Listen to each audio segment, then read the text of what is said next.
In this tutorial I'm going to make these Regal animal figurines out of white earthenware paper clay. I'll be demonstrating the slab building technique, joining, pinch pot sculpting, pattern embossing, acrylic staining and decorating. The link to the full classroom workbook for this project is in the description below.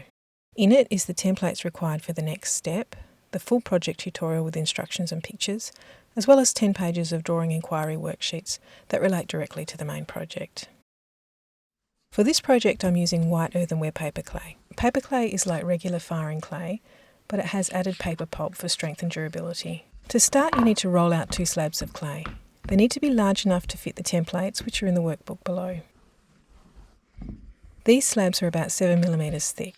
Cut out template A and place it on the slab and use a knife to cut around the edge. Put that to one side and roll a slab to fit template B. Before you put the template on this slab, you can add a texture by placing a stencil or some kind of textured object on the slab first and rolling it on. This is a plastic painting stencil. You can see that even thin sheets like this will leave an impression in the clay surface. Then gently place template B over the slab and cut it out, taking care not to damage the texture you just pressed in.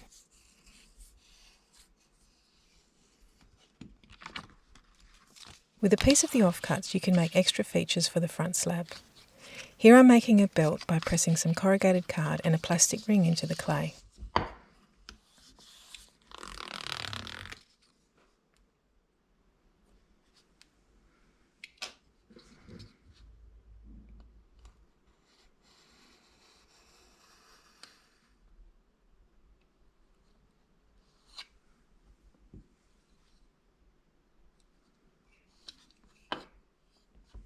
Joining the clay slabs is probably the most important part of this project. Without strong bonds, your sculpture will fall apart when it dries. This is clay slip or slurry. It's a mix of clay and water. It acts like a glue to bond the surfaces together. You need to scratch and slip both surfaces before you join them together. And I'll do this for every join in this project.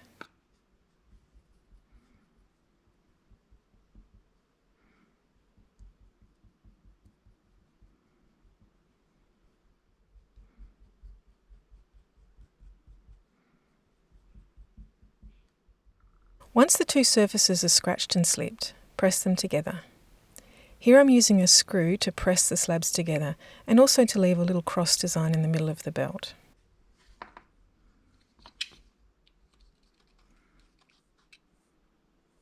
Use a pointed brush and a wood tool to smooth and secure the joins.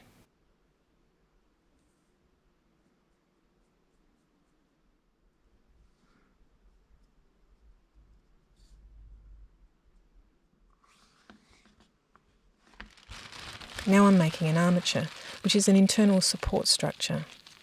Tightly scrunch up some newspaper and use some masking tape to keep it together. You want to make a cylinder shape that is slightly narrower at the top and about 3 centimetres shorter than the bottom slab.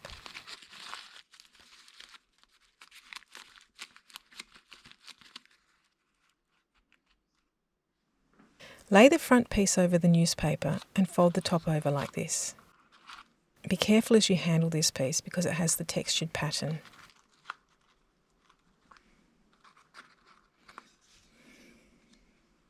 Scratch and slip the top and the sides of the front slab.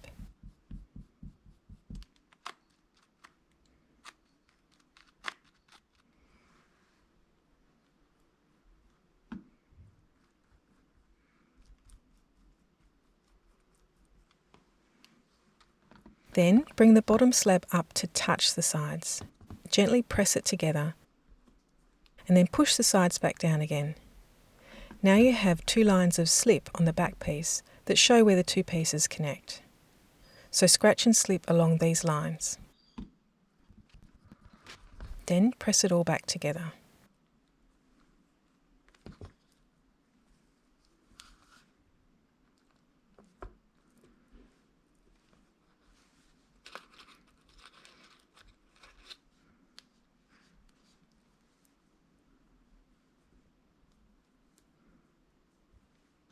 Scratch and slip the top area and push it together. This will become the collar of the coat.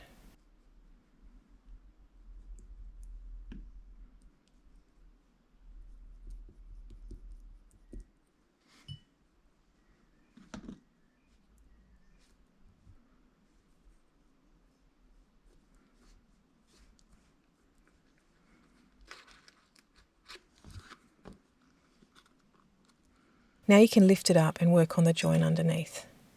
This is very important. Don't be tempted to skip this step because this area won't be visible. It's actually this connection that strengthens the base and helps it all stay together.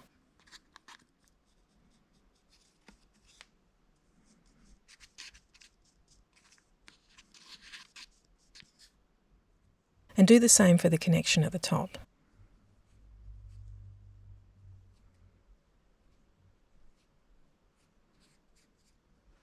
Form the neck and shoulders by wrapping your fingers around and pressing and squeezing this area into shape.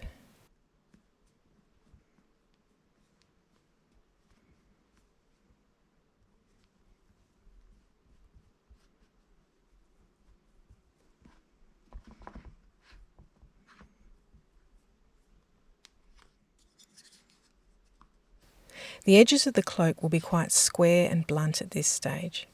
So here I'm pressing and shaping it to neaten and thin the edge to make it look more like fabric.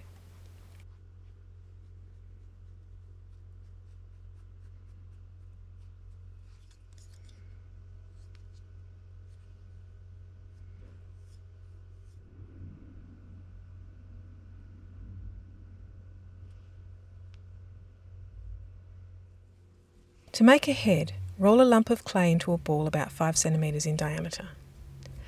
Then pinch one side of the ball out to turn the ball into a pear shape.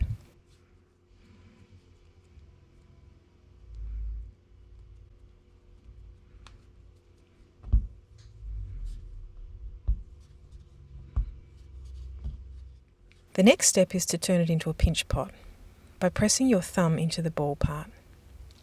Don't push all the way through, just almost to the other side. Then shape out the head by pushing from the inside and pinching and pressing around the edge. This head shape is the base for a whole range of animals.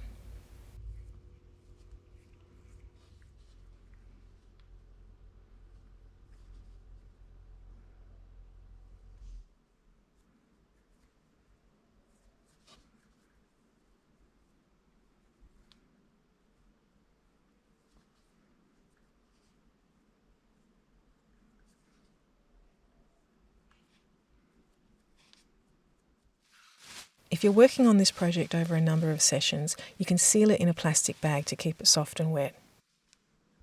Place the head on top to check the size and proportion. If it's too small, pinch and press the insides to make it bigger. Or if it's too big, you can trim some excess from the bottom like this. Once the head is the right size, scratch and slip the top of the body and the bottom of the head.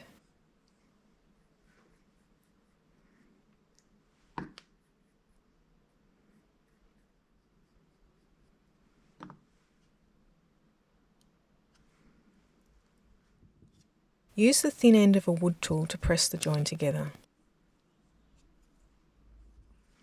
Then use brush dipped in slip to smooth any rough edges and to strengthen the join.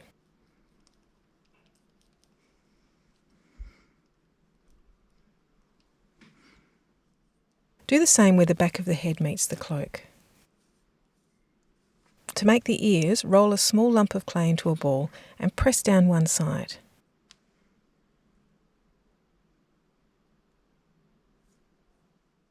Pinch the bottom together and shape the ear.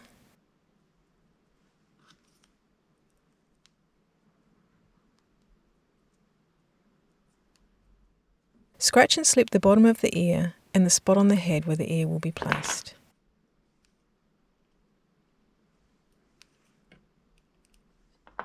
Use your fingers and the tool to smooth the join.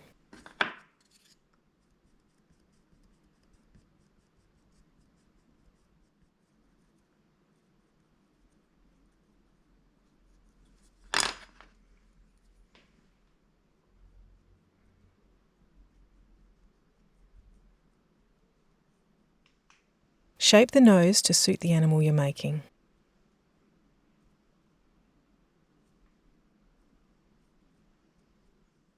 You can press lines under the nose to make it emphasize the shape.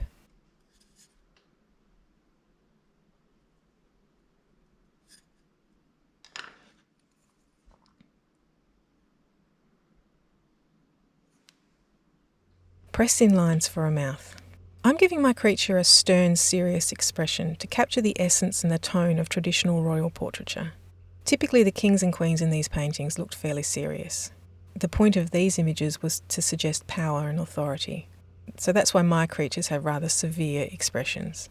But of course, you might want something a bit more cheerful, in which case you just need to turn the corners of the mouth up. Same with the eyes. Push around the eye hole to change the expression. I'm giving this creature a bit of a frown by pushing down the top of the eyelid area.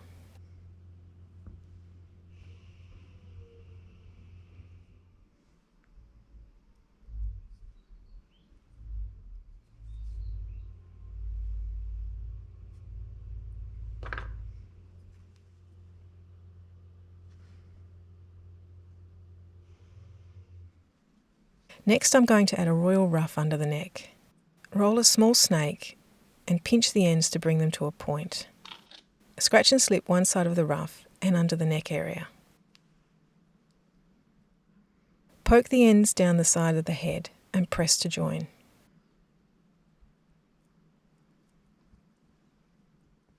Then use a sharp pencil to push triangular indentations into the ruff.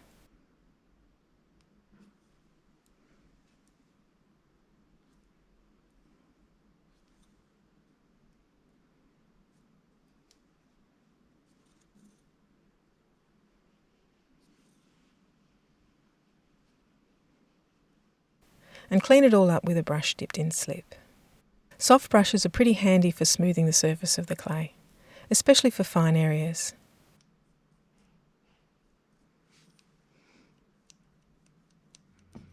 Now to add the crown. Roll a thick cylinder and tap the end to flatten. Cut off a flat chunk like so.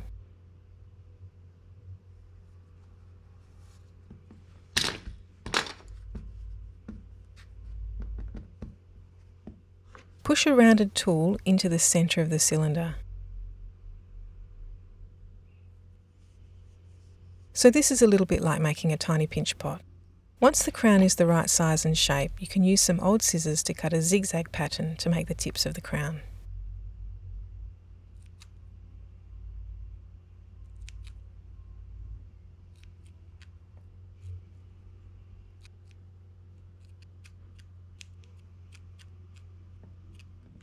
And then shape and smooth.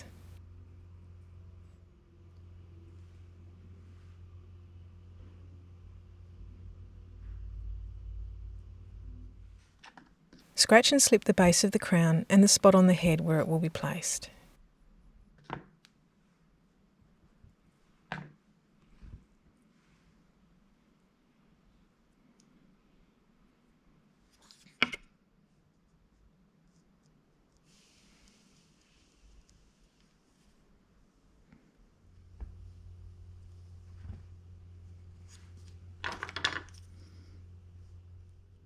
If you have any hollow areas in your clay pieces, you need to add an air hole so that any steam and pressure can escape. So this head is hollow, so I'm piercing an air hole just out of sight under the chin. To add richness and texture to the cloak, I'm going to press some patterns using some simple items. Lots of ordinary objects will create interesting impressions in clay. There's a reference chart in the workbook, but have a look around and see what you have. Make sure the surface is nice and smooth before you start. Then start pressing in your design. For thin areas, like this part of the cloak, put your finger on one side to support it while you're pressing the pattern. Think about how to repeat the shapes to create a unified pattern. Consider how your pattern is balanced over the design. Will it be even on both sides? Will you add another element into the pattern for interest? Will you use two different types of objects to press? It's a good idea to do some experimenting on a scrap of clay beforehand. And then you can fire these scraps and use them as test pieces for the painting and decorating stage.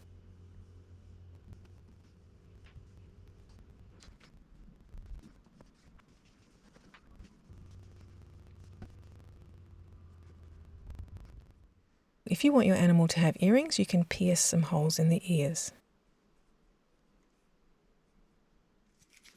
And lastly, you can add feet and a tail. Make sure these pieces are securely joined and don't stick out too far.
Because the feet and tail are placed over the pressed pattern area, you need to be careful with the joining and only scratch and slip in the spot where the pieces will go, so as not to mark the textures. So, like in the very first step, I'm putting slip on the back of the tail and then pressing it in place on the cloak. Then pulling it off and it will leave a little slip trail and I can see exactly where to scratch on the cloak.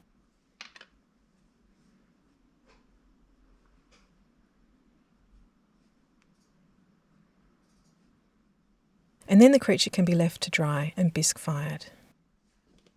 Rather than glaze this sculpture, I'm going to decorate it with acrylic paint. To make a stain, mix some black acrylic into water. Use one of the test pieces of clay to check the colour and add more water or paint as required. This is the creature now bisque fired. Immerse it into the stain and sponge it all over. Make sure the whole piece is thoroughly soaked in stain. This is best done in a sink. Don't worry if it looks too dark because the next step is to rub the stain back. Here I'm using a kitchen scourer to scrub the stain off. But different clays will vary in absorbency and surface quality. Some may require only a soft sponge to rub the stain back. That's why it's a good idea to fire some extra scraps of clay to do some testing on beforehand. You can see that this step subjects the piece to quite rough handling.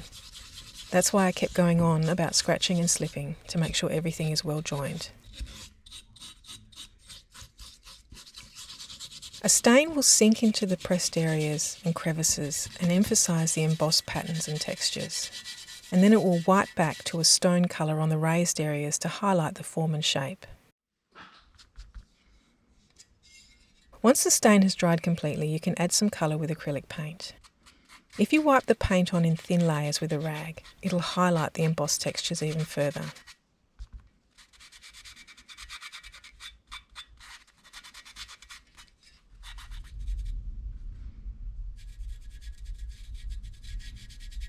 I'm adding some extra highlights with gold acrylic on the crown and belt, but it's really up to you how you choose to decorate your creature. One tip I can offer is the outer cloak is the easiest area to paint because you don't need to get into any small spaces. So that might be a neater option. Finally, some jewellery with paper clips and gold plastic beads.